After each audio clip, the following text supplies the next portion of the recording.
progression de Marine Le Pen et la chute d'Éric Zemmour sont intéressantes à analyser, y compris dans la perspective de ce qui va se passer au second tour. Alors, ce qui était très frappant tout au long de la campagne et qui s'est accéléré en fin de campagne, c'est l'hégémonie de Marine Le Pen sur les clusters identitaires et populaires, et anti-système, et plutôt de gauche économique, dans lesquels elle fait un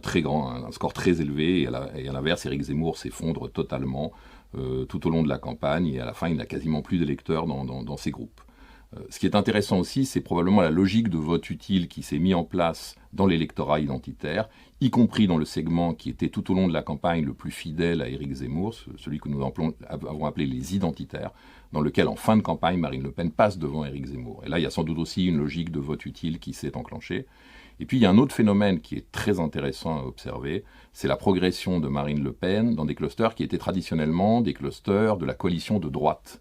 et en particulier des clusters âgés, de la petite droite populaire, des petits retraités en gros,